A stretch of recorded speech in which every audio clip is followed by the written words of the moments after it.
ప్రభు పేరిట నా ప్రియదేవుని జనాంగమా, నా విజ్ఞానాభిలాషులారా, మీ అందరికీ నా హృదయపూర్వక శుభవందనాలు తెలియపరచుకుంటున్నాను. ఈరోజు 212వ ఎపిసోడ్కి వచ్చాం. సబ్జెక్ట్ దర్శనాలు. ఇది ప్రార్థనా టీవీ. మరి దర్శనాల్లో ఇతర జనులు దేవుడు ఎంతగా ప్రేమిస్తున్నాడు అనే దాని మీద, ఒక దర్శనం మీద మీకు ఎక్స్ప్లెయిన్ చేస్తూ, కిందటిసారి ఎపిసోడ్లో అది కంప్లీట్ చేశాను. జాయింట్ కలెక్టర్ గారు ఎక్కడి వరకు కంప్లీట్ చేశానంటే, ఆయన కృష్ణమూర్తి గారి సాక్ష్యం కంప్లీట్ చేశాను. ఆ కృష్ణమూర్తి గారి సాక్ష్యంలో ఆయన ఫోన్ నెంబర్ చెప్తానన్నాను, చెప్పానో లేదో నాకు గుర్తులేదు, ఒకసారి చూస్తున్నా. అది నేను మాట్లాడా కాబట్టి మీరు కూడా మాట్లాడే అవకాశం ఉంది. మాట్లాడితే కూడా ఆయన చెప్తారు సమాధానం. మీకు క్లారిఫికేషన్ కోసం ఒకసారి ఆ నంబర్ చెప్తాను మీకు. కృష్ణమూర్తి గారు సాక్షి, ఆయన కర్ణాటకలో సాక్షి పరిచర్య చేస్తున్నారు పాస్టర్ గారు. ఆయనకి 95 సంవత్సరాలు. ఫోన్ నెంబర్ నోట్ చేసుకోండి: 73429517 73 49 42 95 17. ఈయన పాస్టర్ గారు. ఈయనదే కిందసారి ఎపిసోడ్లో చెప్పాను. ఈయన బాగా ఆస్తిపరుడు. ప్రభువును ఈయన దర్శించిన తర్వాత సేవలోకి వెళ్ళిపోయాడు. మరి ఇక్కడ అన్ని ప్లేసులన్నీ, తణుకు దగ్గర వాళ్ళది ఊరు, ఇవన్నీ విడిచిపెట్టి కర్ణాటక వెళ్ళి అక్కడ సేవ చేస్తూ ఉన్నారు. ఆయన సాక్ష్యం మీకు ఇదివరకే చెప్పేశాను. ఈరోజు జాయింట్ కలెక్టర్ గారి సాక్ష్యం మీకు చెప్తానని చెప్పాను. ఈ జాయింట్ కలెక్టర్ గారి సాక్ష్యం చాలా ఇంట్రెస్టింగ్గా ఉంది. ఈ మధ్యనే వచ్చింది. ఏమని ఉంది హెడ్డింగు? యూట్యూబ్లో వచ్చింది: హిందూ ధర్మాన్ని వదిలిన కలెక్టర్. ఇదంతా నిజమేనా అని ఉంది. ఏంటిదంటే, ఒక కలెక్టర్ గారు మతం మార్చుకుంటారా ఎక్కడన్నా అని అనుకుంటారు కదా అందరూ. అది దేవుడికి అది తెలియాలనే. కలెక్టర్ కాదు, ఇంకోళ్ళు కాదు. అది దేవుడిని ఎవరైనా తెలుసుకోవాలి. అందరికీ అవసరమే అది. కాబట్టి ఈ జాయింట్ కలెక్టర్ గారిని ఆయన ఏర్పరచుకున్న విధం, ఈ జాయింట్ కలెక్టర్ గారు సుభాష్ చంద్ర బోస్ గారి పేరు. వారి ఊరు విశాఖపట్నం దగ్గర అనుకుంటాను. మరి ఆయన చాలా నిజాయితీ పరులాగా ఉన్నాడు. ఆ సాక్ష్యం అంతా మనం చూస్తూ ఉంటే ఆయన అందుకనే ఏర్పరచుకున్నారేమో. ఇక వాక్యాలు వెళ్ళాలంటే, వివేకం కలిగి దేవుని వెతకవారు కలరేమని పైనుంచి దేవుడు చూస్తున్నాడు, కీర్తన 14:2లో చెప్పేశాం. అలాగే ఇట్లానే నా నీతిని బట్టి యెహోవా నాకు ప్రతిఫలం ఇచ్చాను, నా నిర్దోషత్వాన్ని బట్టి నాకు ప్రతిఫలం ఇచ్చాను, దావీదు కీర్తన 18:20లో ఉంటుంది. మనం నీతిమంతులుగా ఉంటే దేవుడు ప్రతిఫలం ఇస్తాడు, నిర్దోషిగా ఉంటే దేవుడు ప్రతిఫలం. బహుశా నీతిమంతుడుగా నిర్దోషిగా ఉన్నాడు, కానీ దేవుడు ఎవరో తెలియని పరిస్థితిలో ఉన్నాడు. కాబట్టి ఈ వ్యక్తిని మరి అటువంటి దర్శనాల ద్వారా దేవుడు, అటువంటి వాక్యాల ద్వారా ఈయన నీతిమంతుడుగా ఉన్నాడు కాబట్టి ఈయన ఏర్పరచుకోవాలనుకుంటాడు. ఇంకోటి ఏంటంటే, సమాజంలో ఉన్నతమైనటువంటి ఉద్యోగాలు చేసేవాళ్ళు యేసు ప్రభువును అందరూ నమ్మరు అని అనుకుంటారు కదా. లేదు, జ్ఞానం కలిగి యేసు ప్రభువును నమ్మిన వాళ్ళు ఉన్నత ఉద్యోగులు కూడా ఉన్నారు అని తెలియాలని ఆయన ఉద్దేశం అయి ఉండవచ్చు. సరే, ఇప్పుడు ఆయన సాక్ష్యంలోకి వద్దాం. ఆయన 24 సంవత్సరాలకే ఆయనకి ఉద్యోగం వచ్చేసింది, తహసీల్దార్ ఉద్యోగం వచ్చేసింది. ఆయన MSc చదివారు. 24 సంవత్సరాలకే ఉద్యోగం వచ్చింది. వచ్చి శ్రీకాకుళం జిల్లాలో ఎక్కడో ఒక ప్లేస్కి వేశారు. ఆ తర్వాత ఆయన్ని అక్కడి నుంచి టెక్కలి అనే ఒక ఊరు ట్రాన్స్ఫర్ చేశారు. ఈయన మంచి భక్తుడు, దేవుని భక్తుడు, ఎక్కడ తప్పు చేయకుండా జాగ్రత్తగా ఆయన జీవితం నడుపుతూ ఉంటుంది. కాబట్టి ఆయనకి 2 పిల్లలు. మరి ఉద్యోగం వచ్చింది, మంచి రావటమే తహసీల్దార్ ఉద్యోగం వచ్చింది, మంచి ఉద్యోగం వచ్చింది. ఇక అక్కడి నుంచి టెక్కలికి ట్రాన్స్ఫర్ చేశారు. టెక్కలి అంటే శ్రీకాకుళం కొంచెం ఒకటి ఉంటుంది. నేను ఉద్యోగం రీత్యా టెక్కలి పక్కన పలాస ఉంటుంది, ఆ ప్లేస్లో నేను 2 సంవత్సరాలు పనిచేశాను కాబట్టి నాకు అవన్నీ తెలుసు. ఆ టెక్కలి అనే ప్రాంతానికి ట్రాన్స్ఫర్ చేశారు. వీళ్ళు అక్కడికి వెళ్తే తహసీల్దార్ గారికి అక్కడ బంగ్లా లేదట. మరి ఫారెస్ట్ గెస్ట్ హౌస్ అని ఒక గెస్ట్ హౌస్లో దిగారు. కానీ అది బాగాలేదని ఇల్లు ఎత్తుక్కున్నారు. ఇల్లు ఎత్తుక్కుని అంటే ఒక మంచి ఇల్లు కనపడింది, కానీ దాని మీద యేసు ప్రభు సిలువ ఉందట. ఏంటి తీరా చూస్తే అది ఒక పాస్టర్ గారి ఇల్లు అట.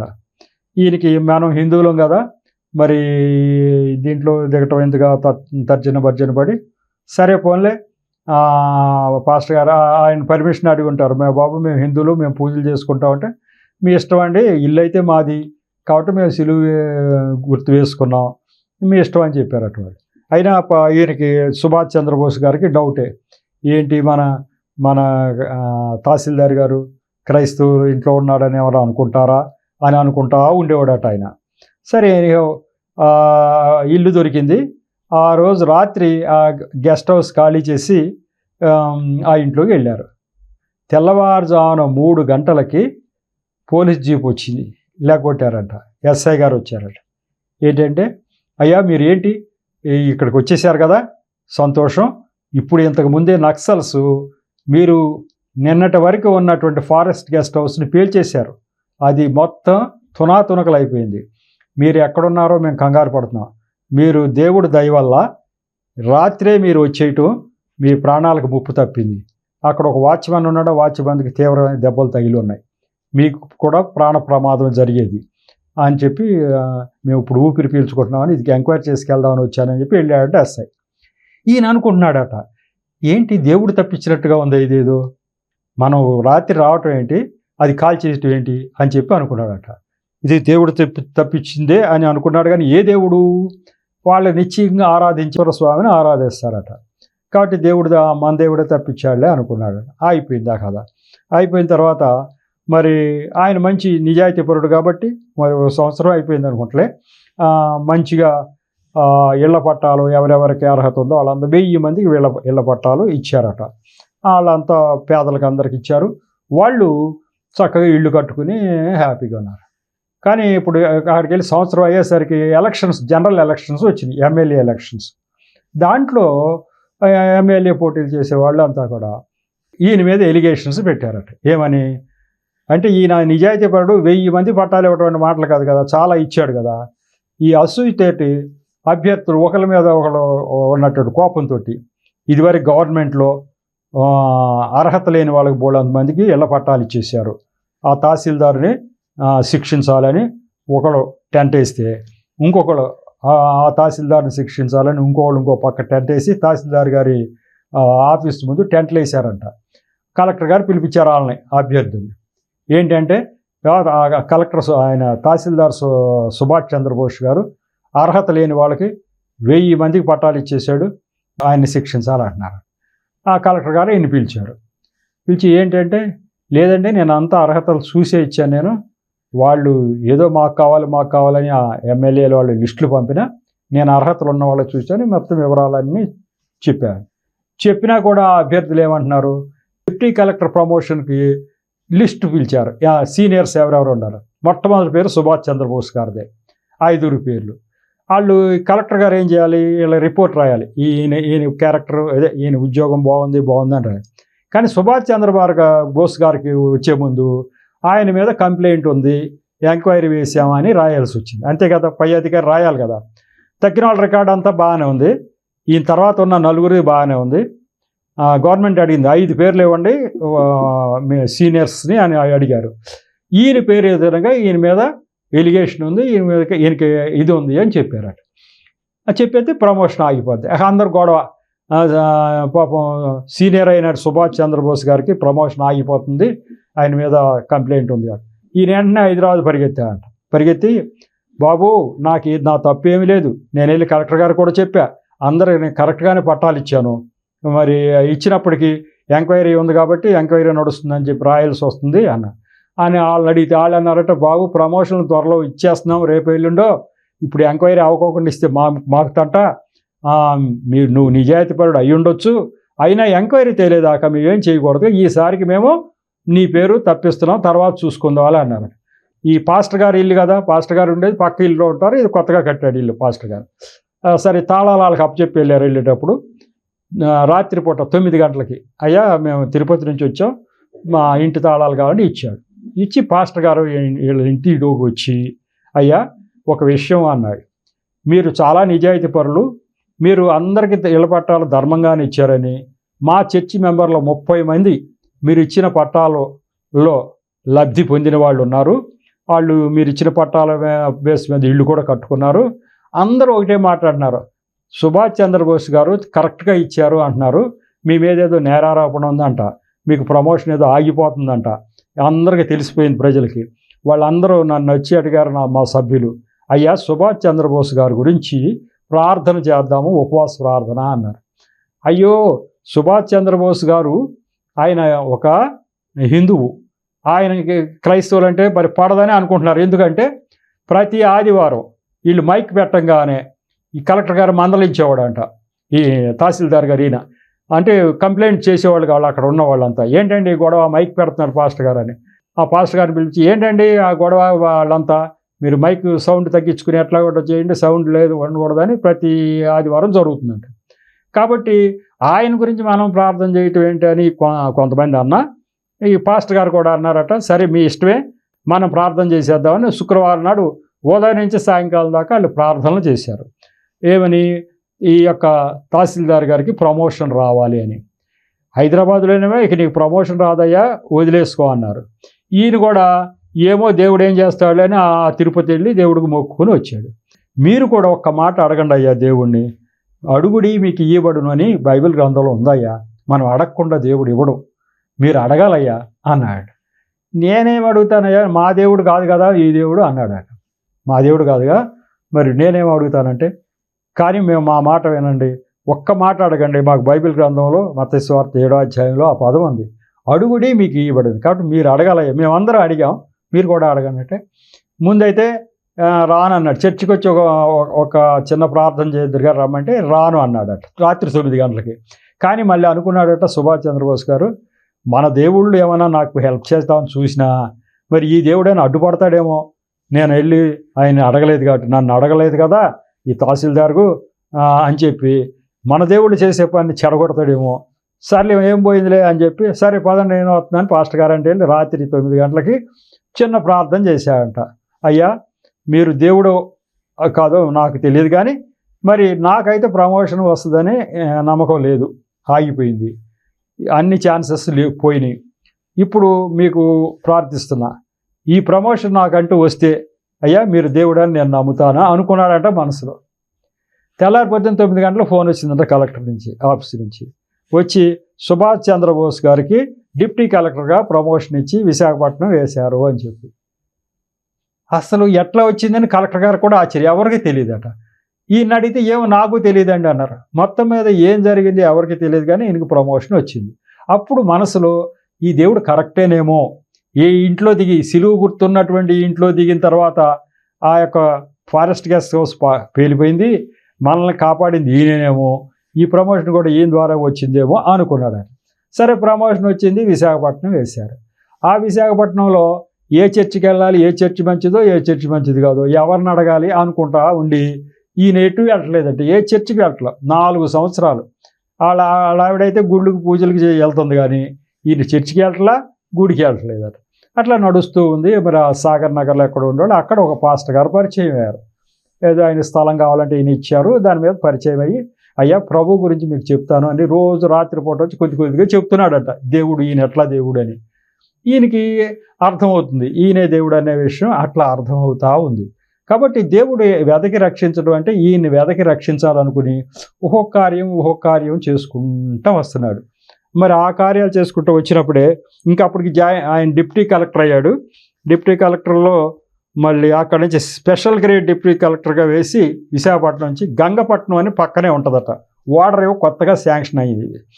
అక్కడ ఈయన్ని స్పెషల్ గ్రేడ్ డిప్యూటీ కలెక్టర్గా వేసి అక్కడ ఉన్నట్టు 2000 ఎకరాలు ఖాళీ చేయించాలి, వాటికి నష్టపరిహారం ఇవ్వాలి, అక్కడ ఇళ్ళన్నీ తొలగించాలి, బోట్లన్నీ తొలగించాలని ఆదేశాలు. వారు 2 సంవత్సరాలు కష్టపడి మొత్తం అందరికీ ఆ యొక్క నష్టపరిహారాలు ఇచ్చి ఆ 2000 ఎకరాలు సిద్ధపరిచారట. సిద్ధపరిచిన తర్వాత ఇక వీళ్ళందరినీ ఈ అక్కడ ఉన్నటువంటి మత్స్యకారులు 400 మరపడవలు, ఒక్కొక్క మరపడవకు 4 ఉంటారట. 400 మరపడవలు ఉంటాయి చేపలు పట్టేవి.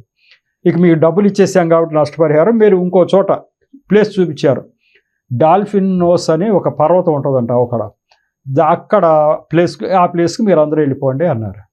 అంతా డబ్బులు తీసుకుని తీరా ఖాళీ చేయండి అంటే, అయ్యా మేము వెళ్ళం అన్నారట. ఎందుకు వెళ్ళరు అంటే, మాకు పోర్టు కట్టిన తర్వాత కుటుంబానికి ఒకరికి ఉద్యోగం ఇస్తామన్నారు, మాకు ఉద్యోగాలు ఇచ్చేంత వరకు కూడా మేము వెళ్ళమంటున్నారు. అదేంటయ్యా మీరు ఇక్కడికి ఇచ్చి లేవాలి, మేము పోర్టు కట్టాలి, ఉద్యోగం ఇవ్వాలి, మీకు ఇప్పుడు ఆల్రెడీ నష్టపరిహారం ఇచ్చాము మీరు వెళ్ళిపోండి అంటే మేము అక్కడికి వెళ్ళమంటున్నారు. అడ్డం తిరిగారు. గవర్నమెంట్ నుంచి ఏమొచ్చింది, బై ఫోర్స్ బలవంతంగా అయినా సరే వాళ్ళందరూ ఖాళీ చేసామని వచ్చేసినాయి ఆర్డర్స్. ఈ స్పెషల్ గ్రేడ్ డిప్యూటీ కలెక్టర్ ఈయన సుభాష్ చంద్రబోస్, ఈయన కింద 4 డిప్యూటీ కలెక్టర్లు అసిస్టెంట్లుగా, 30 మంది 40 మంది ఆర్ఐలు, 400 మంది పోలీస్ ఫోర్స్, ఎస్ఐలు, డిఎస్పీలు అందరూ మొత్తం అందరూ పలానా రోజుకు వచ్చేసారు. వచ్చేసి ఏం చేయాలి, ఇక అక్కడ వాళ్ళని బలవంతంగా ఖాళీ చేయించాలి. ఈ సందర్భంగా అక్కడ జరిగినటువంటి ఇన్సిడెంట్ ఏంటంటే, పోలీస్ ఫోర్స్ వచ్చింది, ఇంకా వాళ్ళు ఎవరో కదలని అంటున్నారు. 400 పడవల వాళ్ళు అందరు పడవల మీద ఒక దాని మీద 4 చొప్పున ఉన్నారట, ఎవరు కదలన్నారు. ఒక పడవ 4 మనుషులతో వీళ్ళ దగ్గరికి వచ్చింది. వచ్చి అయ్యా మేము ముందే వెళ్తాం, మమ్మల్ని చూసి అందరూ వస్తారు అని అన్నారట. ఓకే, దాంట్లో ఎవరన్నా మీరు ఫాలో అవ్వండి అంటే సుభాష్ చంద్రబోస్ గారు లీడర్ కాబట్టి ఈయన ముందు దాంట్లో ఫాలో అయ్యాడు. మిగతా పడవలన్నీ కూడా దీని అంతా వచ్చేట్టు చూడమండి, ఇక్కడ ఉన్నటువంటి డిప్యూటీ కలెక్టర్లకి వీళ్ళకి చేసి మరి పోలీసు ఫైరింగు ఇటువంటి ఏం చేయొద్దు అని చెప్పి అన్నాడట. వెళ్ళిపోయాడు ఈయన. ఎక్కడికి వెళ్ళాడు, ఆ డాల్ఫిన్ నోస్ వీళ్ళు కొత్తగా వెళ్ళాల్సిన ప్లేస్కి ఆ మరపడవలో ఈయన వెళ్ళిపోయాడు. ఈయన వెళ్ళిపోతే ఎంతసేపటికి కూడా ఒక్క పడవ కానీ ఒక్క మనిషి కానీ సాయంకాలం దాకా రాలేదంట అక్కడికి. ఏంటి రాలేదని ఫోన్ చేద్దామంటే అక్కడ ఆ పర్వతం అడ్డం ఉండి ఫోన్ సిగ్నల్ ఉండదట. సాయంకాలం వరకు చూస్తూ మరి ఎప్పుడుకో ఇక అక్కడ ఏదో ట్రాన్స్పోర్ట్ పట్టుకుని ఏమైందని విశాఖపట్నం వస్తే ఆ రోజు పెద్ద గొడవలు జరిగినాయి అట. ఏం గొడవలు జరిగినాయి, వాళ్ళు వినకపోతే పోలీస్ ఫైరింగ్ జరిగి 4 బోట్ల మనుషులు చచ్చిపోయారు, 2 ఆర్ఐలు చచ్చిపోయారు, 2 పోలీసులు చచ్చిపోయారు, 8 మంది చచ్చిపోయి అసెంబ్లీలో గొడవ జరుగుతూ ఉంది. ఈ సుభాష్ చంద్రబోస్ అన్న ఆయన కనపట్టలేదని టీవీలో స్కాలింగ్ వస్తుందట. ఈ జరిగిన విషయం ఏంటి, ఈయన ఒక పడవలో వెళ్ళాడు కదా, యాక్చువల్గా జరిగిన విషయం ఏంటి, ఏ పడవ ఇక్కడి నుంచి కదల, ఏ పడవ కూడా 400 పడవలు ఇక్కడే ఉన్నాయి, మనుషులు ఇక్కడే ఉన్నారు. కానీ దేవుడు ఏం చేశాడంటే ఈ ఒక పడవ ఆయన దూతలు పంపించి దాంట్లో మనుషుల్లాగా చేసి ఈయన తప్పించాడు. ఆ రోజు అక్కడ ఫైరింగ్ జరుగుతుంది, మనుషులు చచ్చిపోతారు, సుభాష్ చంద్రబోస్ గారికి ప్రమాదం ఏర్పడుతుంది అనే ఉద్దేశంతో ఆయన దేవుడు ఆ ఏర్పాటు చేశాడు. చేస్తే ఈయన అక్కడికి వెళ్ళిపోయాడు, వీళ్ళు రాలా. ఆ తర్వాత జరిగిందంత విషయం అంతా చూస్తే అసలు పడవ ఒక్కటి కూడా కదలలేదు, 400 పడవలు అక్కడే ఉన్నాయి. కానీ ఈయన మేము వెళ్తాను రండి అని ఈయన తీసుకెళ్ళింది ఎవరు అంటే దేవదూతలు అని ఆ తెల్లారు వీళ్ళు ఎంక్వైరీ చేస్తే తెలిసింది. అప్పుడు పాస్టర్ గారిని ఇట్లా జరిగింది అంటే అప్పుడు ఆయన కీర్తన 91వ కీర్తనలో మరి వాక్యం ఉంది చూడండి, దేవదూతల్ని కావలిగా ఉంచుతానని దేవుడు చెప్పాడు తన బిడ్డలకి, మీరంటే ఆయనకి ఇష్టం, దేవదూతలను పంపి మిమ్మల్ని రక్షించాడు అని చెప్పేసి వాళ్ళు చెప్పడం జరిగింది. అప్పుడు ఆ వాక్యం చూసుకుని నన్ను రక్షించింది ఈ దేవుడని అప్పటి నుంచి ఆయన చర్చికి వెళ్ళిపోవాలని నిర్ణయించుకోవటం జరిగింది. అంతవరకే. ఇక ఆ తర్వాత ఆయనకి జాయింట్ కలెక్టర్ ప్రమోషన్ ఇచ్చి ఖమ్మం జిల్లాకి వేశారు. ఈ ఖమ్మం జిల్లాలో ఫ్యామిలీని అప్పుడు ఇంకా షిఫ్ట్ చేయలేదు కావాలి. ఇక ఈయన ఒక్కడు వెళ్ళాడు. వెళితే చర్చికి వెళ్ళాలి కదా, చర్చికి వెళ్ళటానికి అసలు తీరుబడే అవ్వట్లేదట, ఏమాత్రం తీరుబడి అవ్వట్లేదట. అంటే జాబ్ బాగా కష్టంగా ఉంటుంది, అంటే ఎప్పుడు ఏదో పనులు ఉంటాయి. దేవుడు లోపల మంట పెట్టి నువ్వు నా పని చేయాలి అంటున్నాడు. అప్పుడు ఏం చేయాలో ఈయనకి అర్థం అవ్వట్లేదు. దేవుడు ఏదో నాకు మంట పెట్టాడు, నేను ఏం చేయాలని అనుకుంటున్నాడు. ఇక రిజైన్ చేస్తే బాగుంటుంది అనుకుని భార్యకి చెప్పాడంట ముందు.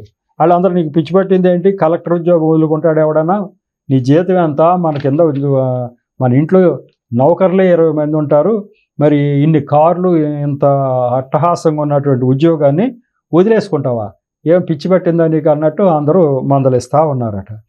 ఇక ఏం చేయాలో ఈయనకి అర్థం అవట్లా.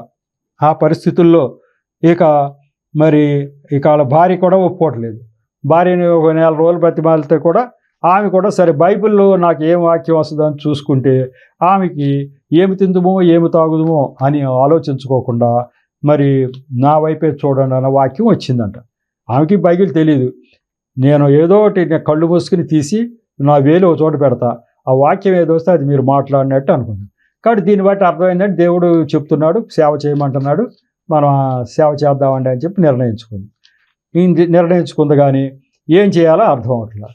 ఈ రిజైన్ చేయాలంటే మరి ఇంటికి వచ్చి చెప్పాలి కదా, వాళ్ళ ఈయనకి నాన్నగారు వాళ్ళ కుటుంబం అంతా ఉంటుంది. పిల్లల్ని అడిగితే పిల్లలు మీ ఇష్టం అండి, మీ చర్చికి వెళ్తారు కానీ మేము ఎట్లా వస్తాము, మాకు దేవుడు ఏదైనా బాగా చేస్తే కదా అని పిల్లలు అంటున్నారు. వాళ్ళ నాన్న అయితే డామ్ పడిపోయాడంట రిజైన్ అనగానే. కలెక్టర్ ఉద్యోగం వదులుతా అంటాడు ఏంటని. వాళ్ళ చెల్లి డాక్టర్ గారట, ఆమె కూడా నీకేమన్నా తేడా వచ్చింది ఏంటి, మరి మెంటల్ హాస్పిటల్లో చూపించాలా ఏంటి అన్నట్టు మాట్లాడిందంట. ఈయన మైండ్లో ఏమైనా తేడా వచ్చింది ఏంటి, యేసుప్రభుని నమ్మితే నమ్మేవాడు చాలామంది ఉంటారు, అంతేగాని ఉద్యోగం రాజీనామా చేస్తాడు ఎవడైనా అని చెప్పి. ఇట్లా కాకపోతే మీరు ఎప్పుడు ఖాళీ ఉంటే అప్పుడు సువార్త ఏదో ప్రకటించుకోండి, ఉద్యోగం ఎందుకు వదులుతావు అన్న. ఈయన అంటాడు నాకు ఆఫీసులో కూర్చొని ఇవ్వట్లేదు దేవుడు, మంట పెట్టేశాడు దేవుడు ఏదో, నువ్వు వెళ్ళిపోయి ప్రజలకి సువార్త చెప్పాలంటున్నాడు. నేనైతే ఉద్యోగం చేయలేను ఈయన అంటున్నాడు. ఇక నాన్న ఒకటే చెప్పాడంట, పిల్లలు ఇంజనీరింగ్ చదువుతా ఉన్నారు అబ్బాయి, నువ్వు ఉద్యోగం రాజీనామా చేస్తానంటావేంటి, ఆ పిల్లలిద్దరికి ఉద్యోగం వచ్చేదాకా ఆగు, వాళ్ళకి ఉద్యోగం వస్తే అప్పుడు నీ ఇష్టం ఏం చేసుకుంటావా అని చెప్పాడు వాళ్ళ నాన్న అన్నాడు. సరే ఏం చేయాలా, తర్జన పడుతున్నాడు, రాజీనామా చేయాలంటే ఇన్ని కష్టాలు వచ్చి పడిపోయాయి. అప్పుడు మరి ఆ 3వ సంవత్సరం ఇంజనీరింగ్ చదువుతుండగానే ఇద్దరు పిల్లలు కూడా క్యాంపస్ సెలక్షన్లో ఉద్యోగాలు వచ్చేసింది. ఇంకా సంవత్సరం చదువు ఉండగానే ఎప్పుడు చదువు పూర్తయితే అప్పుడు ఉద్యోగంలో జాయిన్ అవ్వటమే, అట్లా వచ్చేసింది. వాళ్ళు కబురు చేశారు. అప్పుడు అర్థమైంది ఇది ఇట్లా ఉద్యోగాలు వచ్చినాయంటే ఇదిగో నాకున్న అడ్డు తొలగి, ఈ పిల్లలు ఉద్యోగాలు రావాలని అడ్డు కదా దేవుడు తొలగించేశాడు, కాబట్టి ఇక నేను ప్రభువుని నమ్మాల్సిందే అని ఆయన నిర్ధారణ చేసుకున్నాడు. ఇక రిజైన్ చేసేసాడు. రిజైన్ చేసేసి ఏం చేశాడు, అక్కడ ఉద్యోగానికి రిజైన్ చేసేసి ఇక సువార్త ప్రకటిస్తే భార్య భర్త కలిసి ఇక సాధారణంగా అంతేగా వాళ్ళకు ఉన్నటువంటి 14.5 లక్షల విలువైన స్కార్పియో కారు ఆడేవాడట జాయింట్ కలెక్టర్గా ఉండగా ఆయన. మరి కారు అవన్నీ బంగ్లా అన్నీ వదిలిపెట్టేసి సాధారణంగా అక్కడ ఒక ఇల్లు అద్దెకి తీసుకుని మరి భార్యాభర్త కూడా డోర్నకల్లు ఆ ప్రాంతాలన్నీ ఖమ్మం దగ్గరలో కొంచెం గిరిజన ప్రాంతాలన్నిటి తిరిగి సువార్త ప్రకటిస్తున్నాడు దేవుడు పెట్టినటువంటి భారంతో. ఇట్లా సువార్త ప్రకటిస్తూ ఉంటే ఒకరోజు 6 సంవత్సరాలు గడిచిపోయిందట. 6 సంవత్సరాలు గడిచిపోయింది. 6 సంవత్సరాలు గడిపి దేవుడు ఒకసారి మాట్లాడాడు. ఇక చూసిన వాళ్ళంతా కూడా ఈయన మైండ్ పోయింది ఏంటి, జాయింట్ కలెక్టర్ ఉద్యోగం వదిలేసుకుని సేవ చేయటం ఏంటి అని చెప్పి అందరూ అనుకుంటున్నారు. కానీ దేవుడు ఆత్మ ఆయన మీద ఉందని, ఆయన ఉద్యోగం వదిలి పరిచర్య చేస్తే అప్పుడు దేవుడు చేత ఇది సువార్త ప్రకటింపబడుతుంది, కానీ మనుషులు చేసేది కాదు, వాళ్ళ స్వలాభం గురించి చేసేది కాదు అని ప్రజలకి అందరికీ అర్థమవుద్దని, ఈయన నిజమైన దేవుడని, ఆయన ఆత్మ ద్వారా మనుషులతో మాట్లాడతాడని, స్పందింపజేస్తాడని, కదలింపజేస్తాడని ప్రజలందరికీ తెలియాలని ఈయన ఏర్పాటు చేసుకోవడం జరిగింది. ఇక అప్పుడు ఏంటి పరిస్థితి అని చెప్పి ఆలోచించుకుంటూ ఒక 6 సంవత్సరాలు దేవుడు అన్నాడట, మాట్లాడాడట, నువ్వు చర్చి కట్టి నా సేవ చేయమన్నాడు పాస్టర్గా. సరే సొంత డబ్బులు పెట్టి 62.5 లక్షలు పెట్టి చర్చి కట్టాడు. చర్చి కట్టి సేవ చేయాలి. సేవ చేయాలంటే మనుషులు ఉంటారో దాంట్లో, మనుషులు లేరు. చర్చి అయితే కట్టాడు. నువ్వు అన్ని ప్రాంతాలకి అన్ని ఖమ్మంలో కట్టాడు. ఖమ్మంలో ప్రతి పేటకి వెళ్ళి నువ్వు నీ భార్య సువార్త ప్రకటించి ఈయన నిజమైన దేవుడు అని చెప్తే ఎవరు వస్తే వాళ్ళు వస్తారు మీ చర్చికి అని చెప్తే ఇక ఈ సువార్త ప్రకటిస్తూ ఉన్నాడట. దాన్ని ఇప్పటికి కూడా కలెక్టర్ గారు చర్చి అంటారట.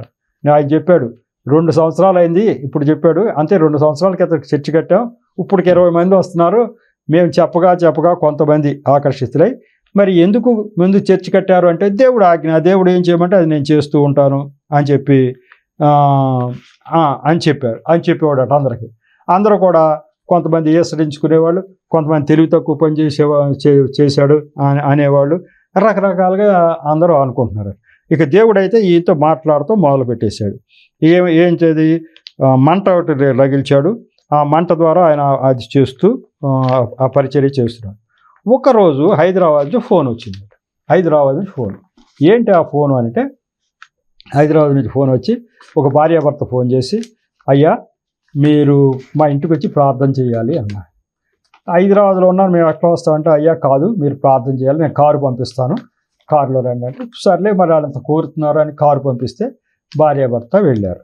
వీళ్ళకి మంచి ఆతిథ్యం ఇచ్చి ఇచ్చిన తర్వాత చిన్న ప్రార్థన చేయించుకుని ఈయనకి ఆయన ఒక బ్యాగ్ తీసుకొచ్చి ఇచ్చి, అయ్యా దీంట్లో 14.5 లక్షల రూపాయలు ఉన్నాయి, మీ కానుకగా ఇస్తున్నాను అన్నాడు. ఇదేంటి నాకెందుకు ఇస్తున్నారు అంటే, అయ్యా దేవుడు వారం రోజుల నుంచి కల్లో కనిపించి మాతో మాట్లాడుతున్నాడు. సుభాష్ చంద్రబోస్ అనేటువంటి ఒక ఆయన జాయింట్ కలెక్టర్ ఉద్యోగం వెలిపెట్టేసి గత 6 సంవత్సరాలుగా నా సేవ చేస్తున్నాడు. ఆయన ఖమ్మంలో ఉంటాడు. ఆయన ఇప్పుడు ఏదో వ్యాగనార్ అని చిన్న కారులో తిరుగుతున్నాడు. కానీ ఆయన ఉద్యోగం చేస్తున్నప్పుడు స్కార్పియో కారు వాడేవాడు. ఆ కారు ఎంత ఖరీదైతే ఉంటుందో అంత ఖరీదు పాస్టర్ గారికి ఇచ్చి ఆ కారు కొనుక్కుని దాంట్లో తిరిగి సేవ చేయమని చెప్పమని అన్నాడట. అందుకు మిమ్మల్ని పిలిపించామయ్యా, మా ప్రార్థన కాదు ముఖ్యం, దేవుడు మాట్లాడాడు మాతో, ఇక మేము చేయగలిగింది ఏమి లేదంటే అప్పుడు అనుకున్నా అంట, దేవుడికి అన్ని లెక్కలు తెలుసా? నేను ఇక్కడ ఉద్యోగం రాజీనామా చేసి ఇలా సామాన్యమైన వ్యక్తిలాగా నా భార్య నేను కలిపి ఓళ్ళంట తిరిగి సువార్త ప్రకటిస్తున్నా. ఇది దేవుడు అంతా చూసేసి, ఇదిగో నువ్వు ఉద్యోగంలో ఉంటే ఎలాంటి బ్రతికేవాడు కదా, ఇట్లా చేయాలని ఆలోచించి తన భక్తుడైన ఒక ఆయన కల్లో దర్శనం చూపించి ఇలా చేయించాడంటే ఇక ఆయన ఎంత గొప్ప దేవుడు అప్పుడు అర్థం చేసుకున్నాడు. కాబట్టి చూసుకొచ్చి ఆ స్కార్పియో కారు కొని వాళ్ళ కారులో తిరుగుతూ మరి ఈ యొక్క సువార్త ప్రకటన చేస్తున్నాడట. దీంట్లో మనకు అర్థం చేసుకోవాల్సింది ఏంటంటే, కలెక్టర్ హోదాలో, జాయింట్ కలెక్టర్ హోదాలో ఉన్న వ్యక్తి దేవుడి వైపు చూచి ఉద్యోగాన్ని ఎవరైనా వదులుతారా? దేవుడి వైపు చూస్తే ఎంతోమంది చూడవచ్చు, దేవుడి వైపు ఎంతోమంది చూడవచ్చు, చర్చికి వెళ్ళొచ్చు, రావచ్చు. కానీ దేవుడు ఏర్పరచుకున్నటువంటి మనుషుల ద్వారా ఇటువంటి త్యాగం చేయిస్తాడు. ఎందుకు చేయాలి? కలెక్టర్ ఉద్యోగం వదులుకునే అంత పని సుభాష్ చంద్రబోస్ గారి ద్వారా ఎందుకు చేయించాడు? అంత త్యాగం ఎందుకు చేయించాడంటే ఇతర జనుల గురించే కదా. ఆయనకి ఏమైనా లాభం వచ్చేది ఉందా? ఆయన ఉద్యోగం రాజీనామా చేయకుండా ఉంటే వాళ్ళిద్దరు పిల్లలు మామూలుగానే ప్రయోజకులు అవుతారు, వాళ్ళ ఆస్తులు ఉంటాయి, అన్నీ ఉంటాయి కదా. ఇవన్నీ వదులుకుని ఇలా చేయాల్సిన పరిస్థితి రావడానికి కారణం ఏంటి అంటే ఇతర జనుల మీద ప్రేమ. ఇంకోటి ఏంటంటే, సంఘంలో పెద్ద పెద్ద ఉద్యోగాలు చేస్తున్న వాళ్ళు యేసు ప్రభు దేవుడే అని తెలిసినా మనసులో పెట్టుకుని ఏమైతే అయిందిలే, సస్య నరకానికి వెళ్తామా, వెళ్తాంలే, పరువు పోతుంది, ఇంత పెద్ద ఉద్యోగం చేస్తున్న మనిషి ఇలా యేసు ప్రభుని ఎందుకు నమ్మాడు అంటారు, ఈ బాధ ఎందుకు నాకు అని ఎవడికి వాడు లోపల తెలిసి కూడా యేసు ప్రభు వైపు చూడటానికి ధైర్యం చేయట్లా అనేక మంది ఉద్యోగస్తులు. ఉన్నత స్థాయిలో ఉన్నత ఉద్యోగాలు ఉన్నవాళ్ళు కూడా వాళ్ళకి తెలిసి ఉంటే, ఎప్పుడు వరకు కొద్దిగా తెలుసో కొద్దిగా తెలియకుండా ఉంటే పూర్తిగా తెలుసుకుని ఆయన దేవుడు అని తెలిస్తే ఖచ్చితంగా ఆయన దగ్గరికి వచ్చి ఆ నరకాన్ని తప్పించుకోవాలన్నది దేవుడి యొక్క ఆలోచన అయి ఉంది. ఈ సాక్ష్యంలో మనం చూడవలసింది ఏంటి అంటే, అసలు పడవ ఒక్కటి కూడా కదలకుండా ఒక పడవ కదిలినట్టు, ఆ పడవ అక్కడ తీసుకెళ్ళినట్టు ఆయన ప్రమాదం నుంచి తప్పించడం జరిగింది. యేసు ప్రభు వారు ఉన్నప్పుడు ఇట్లా జరిగింది. అలాగే కీర్తనకారుడు రాశాడు కదా, మరి నిన్ను కాపాడటానికి దేవదూతలు పంపిస్తారని 91వ కీర్తనలో దేవుడు అది రాయించాడు. ఆ 91వ కీర్తనలో ఉన్నదేంటి మీకు ఒక్కసారి చదివి 91 ఆ పాస్టర్ గారు చెప్పాడట, ఈరా బతికిన తర్వాత మరి దేవుడు తప్పించిన తర్వాత 91వ కీర్తనలో ఏముందో క్లియర్గా చెప్తున్నా, మీరు వినండి. ఆ దాని ప్రకారమే నిన్ను రక్షించాడు. యేసు ప్రభు విషయంలో సాతాను కూడా ఒకప్పుడు ఆయన శోధించినప్పుడు ఈ యొక్క రెఫరెన్స్ని, ఈ దావీదు కీర్తన యొక్క పదాన్నే వాడాడు. మీకు చెప్తున్నా అన్నాడు. మీ జ్ఞానం కోసం కూడా నేను ఆ మాట చెప్తా ఉన్నాను. కీర్తన 91 7, 11, 12. కీర్తన 91 7వ వచనం, నీ పక్కను 1000 మంది పడినను, నీ కుడి పక్కను 10,000 మంది కూలినను అపాయము నీ యొద్దకు రాదు. ఈ వచనం ప్రకారం మీకు జరిగిందండి అని పాస్టర్ గారు చెప్పారట. ఇక్కడే కాదు, ఆ రోజు ఫారెస్ట్ గెస్ట్ హౌస్ పేల్చేసినప్పుడు కూడా మరి నీ మీదకు రావాల్సిన ప్రమాదం అయిపోయింది. ఇక్కడేమంటున్నాడు, నీ పక్కన 1000 మంది పడినా, నీ కుడి పక్కన 10,000 మంది కూలినా నీ అపాయం నీ యొద్దకు రాదు. నిజంగా సుభాష్ చంద్రబోస్ గారికి ఆ యొక్క పోర్ట్లో ఆ 400 పడవలు అప్పుడు జరిగినప్పుడు సంఘటనలో సుభాష్ చంద్రబోస్ గారికి ఏమన్నా అపాయం జరిగిందా? 8 మంది చచ్చిపోయారు. 250 మంది పెద్ద పెద్ద అధికారులతో సహా ఆయన వచ్చిన తర్వాత, రాత్రి వచ్చిన తర్వాత చూశాడు. ఎంత పెద్ద నష్టం జరిగింది. ఈయనతో పాటు ఉన్న కలెక్టర్లకు దెబ్బలు తగిలి, ఈయనకి దెబ్బలు తగలకుండా ఉంటాయి. ఇక్కడ ఉంటే ఇక్కడ ఇంతమందికి దెబ్బలు తగిలినప్పుడు సుభాష్ చంద్రబోస్ గారు కన్నో దెబ్బలు తగులుతాయి కదా. దాంట్లో అసలు నీ పక్కన ఎంత జరిగినా నీకు ఏం కాకుండా కాపాడుతాను అని దేవుడు చెప్తున్నాడు. అంటే మన కళ్ళ ముందు ఇప్పుడు పాస్టర్ గారు ఖమ్మంలో ఆయన చర్చ్ ఉంది. ఆయనకి చర్చికి రాయబారుల సంఘం పేరు పెట్టాము, కలెక్టర్ గారి సంఘం అంటారంట. ఎవరైనా వీళ్ళు చూడవచ్చు. ఆయన పరిచర్య చేస్తున్నాడు, ఉద్యోగానికి రాజ్యం చేశాడు, ఆయన నిజమైన దేవుడని తెలుసుకుని రాశాడు. ఇట్లా అనేక మంది ప్రభు వైపు చూడటానికి వీలుగా ఈ సాక్ష్యాన్ని నిలిపాడు. మరి దేవుడి యొక్క మాటలను దీవించునుగా చిన్న ప్రార్థన చేసి ముగిస్తా.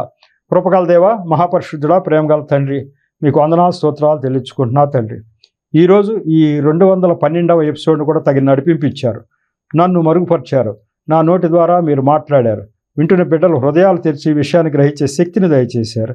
అంతేకాకుండా తగిన ప్రేరణ ఇచ్చి వారి చుట్టుపక్కల ఉన్న అనేక మందికి ఈ సాక్ష్యాలు చెప్పి తండ్రి వారిని నిజదేవుడి వైపు చూడటానికి సహాయం చేసే విధంగా వాళ్ళని పురికొల్పమని ఆశీర్వదించమని ప్రార్థిస్తాం. నిరంతరం మీ కాపుదల మా అందరి మీద ఉంచి ఆశీర్వదించమని మా ప్రభువును రక్షకుడే యేసునామములో పరమ తండ్రిని ప్రార్థించి వేడుకుంటున్నా తండ్రి. ఆమేన్. మరొకసారి మీ అందరికీ నా హృదయపూర్వక శుభవందనాలు తెలుపుతున్నాను. వందనాలు.